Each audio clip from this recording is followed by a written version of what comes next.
जय श्री कृष्णा। राधे राधे। हर हर महादेव। ओम नमो भगवते वासुदेवाय नमः। जय श्रीमन नारायण। श्री शिवाय नमस्तुभ्यम। ओम नमः शिवाय। श्रावण मास की आप सभी को बहुत सारी शुभकामनाएं। भगवान शिव आपकी हर मनोकामना को पूर्ण करें, आपको उनकी भक्ति प्रदान करें और धर्म युक्त बुद्धि का उपयोग करके आप अपने इस मनुष्य जन्म को सार्थक करें, ऐसी प्रार्थना हम करते हैं। इस पवित्र श्रावण मास में प्रातः काल के दिव्य वातावरण में आइए आज हम श्रावण मास का दूसरा अध्याय कथा आरंभ करते हैं। कल की वीडियो में हमने सुनी थी पहले अध्याय की कथा। चलिए आइए सुनते हैं दूसरे अध्याय की कथा। श्री शिवाय नमस्तुभ्यम। शंकर जी ने सनत कुमार जी से कहा, हे महाभाग ब्रह्मपुत्र, आप नम्र हैं, जिस कारण आप श्रद्धालु हैं, समस्त गुणों से युक्त श्रोता हैं। श्रावण मास के बारे में आपने जो पूछा वो प्रसन्नता से आपसे कहता हूँ। हे तात, मैं आपसे कहूँगा, एकाग्र मन से आप होकर सुने।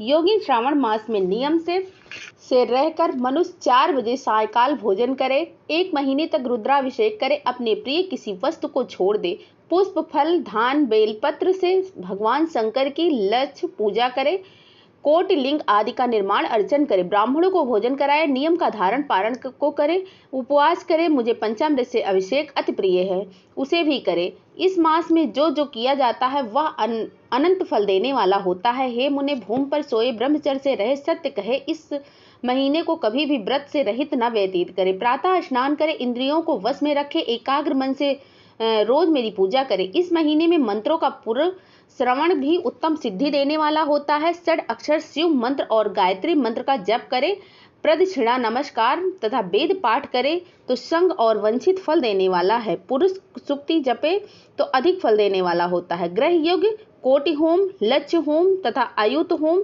करने पर सदफल मिलता है और इच्छित फल देने वाला होता है। जो इस महीने में एक दिन भी व्रत से रहित व्यतीत करता है वह महाप्रलय तथा घोर नरक में जाता है।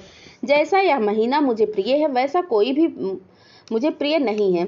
यह महीना कामना के अनुसार फल देने वाला होता है, फलों को देने वाला और निष्काम मनुष्य को किया हुआ कर्म मोक्ष फल देने वाला है। हे सत्तम, उस समय में जो धर्म कहे गए हैं उनसे मुझसे सुनो। रविवार को सूर्य का व्रत, सोमवार को मेरी पूजा कर भोजन करें। श्रावण महीने के पहले सोमवार से प्रारंभ कर 3.5 महीने तक होने वाला संपूर्ण कामना के अर्थ सिद्धि को देने वाला रोटक नामक व्रत होता है। मंगलवार के दिन मंगला गौरी का व्रत होता है, बुधवार को बुध का व्रत, बृहस्पतिवार को बृहस्पतिवार का व्रत, शुक्रवार को जीवंतिका देवी का व्रत होता है, हनुमान तथा नरसिंह का शनिवार को व्रत किया जाता है। हे मुने, अब तिथियों में होने वाले व्रतों को सुनो। श्रावण मास के शुक्ल पक्ष की द्वितीया को औदुंबर नाम का व्रत होता है। श्रावण मास की शुक्ल पक्ष की द्वितीया को औदुंबर नाम का व्रत होता है। श्रावण मास की शुक्ल पक्ष तृतीया को गौरी व्रत का नाम का व्रत होता है। श्रावण शुक्ल चतुर्थी को दूर्वा गणपति नाम का व्रत होता है। हे मुने, इसी का नाम विनायक चतुर्थी व्रत भी कहा जाता है। श्रावण शुक्ल पक्ष की पंचमी नाग पूजन में उत्तम कही गई है। षष्ठी के दिन सुपोदन नामक व्रत और सप्तमी को शीतला देवी का व्रत होता है। अष्टमी और चतुर्थी तिथि में देवी का पवित्रारोपण करें। श्रावण मास की कृष्ण तथा शुक्ल पक्ष की नवमी को नक्त व्रत का विधान कहा है। शुक्ल पक्ष दशमी को आशा नामक व्रत कहा गया है। कोई मनुष्य इस महीने की दोनों पक्ष की एकादशी को आशा व्रत का होना मानते हैं। श्रावण शुक्ल पक्ष की द्वादशी को भगवान श्री हरि का पवित्रारोपण करना कहा गया है, अतः द्वादशी को भगवान श्री हरि की श्रीधर नाम से अर्चना उत्तम गति को प्राप्त कराता है। श्रावण मास शुक्ल पक्ष पूर्णिमा को उत्सर्जन, उपाकर्म सभा, दीप उपाकर्म की सभा में रक्षाबंधन, श्रावणी कर्म, सर्प बलि और है ग्रीव नामक भगवान विष्णु का अवतार कहा गया है। ये 7 काम श्रावण शुक्ल पूर्णिमा को होते हैं। श्रावण मास की कृष्ण चतुर्थी को संकट चतुर्थी व्रत तथा श्रावण कृष्ण पक्ष की मानव कल्पादि होता है। हे द्विजोत्तम, श्रावण कृष्ण पक्ष अष्टमी को भगवान श्री कृष्ण का श्री कृष्ण नाम से पूर्ण अवतार हुआ है।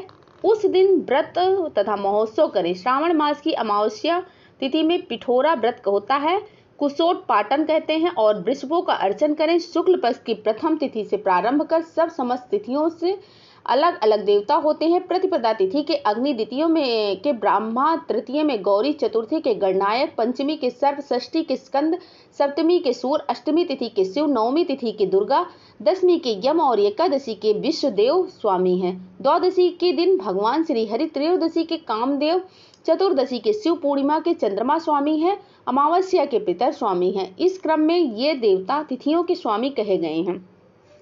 जिस देव की जो तिथि है उस तिथि में वह देवता अर्चन योग्य कहा गया है। हे मुने, इसी मास में प्रायः अगस्त का उदय हुआ था। मैं उस समय को कहता हूँ, एकाग्र मन से आप सुने। सिंह राशि पर सूर्य के संक्रमण दिन में 12:40 घटी बीत जाने पर अगस्त ऋषि का उदय हुआ था। अगस्त ऋषि के लिए 7 दिन पूर्व से ही अर्घ्य दें। 12 मास में सूर्य नारायण अलग अलग नाम से तपते रहते हैं। श्रावण मास में गविष्ठ नाम से तपते हैं। उनका पूजन भी इस महीने भक्ति द्वारा तत्पर हो करें। श्रावण में साग का त्याग करें, भाद्र पक्ष में दही का, अश्विनी में दूध का और कार्तिक मास में दाल का त्याग करें। हे मानद, यह आपसे मैंने अति संक्षेप में उपदेश किया है। हे मुनि श्रेष्ठ, इस मास में होने वाले व्रत और धर्मों का सविस्तार रूप से वर्णन कोई 100 वर्ष में भी नहीं कर सकता। मेरे प्रीत्यर्थ या भगवान हरि के प्रीत्यर्थ संपूर्ण व्रत करें। परमार्थ रूप से विचार करने पर मेरे तथा हरि में कुछ भी भेद नहीं है। जो प्राणी इसमें भेद की कल्पना करते हैं वह नरकगामी होते हैं। हे सनत कुमार, आप श्रावण मास में धर्म सेवन करो। श्री शिवाय नमस्तुभ्यम। ओम नमः शिवाय। जय श्री कृष्णा। राधे राधे। हर हर महादेव।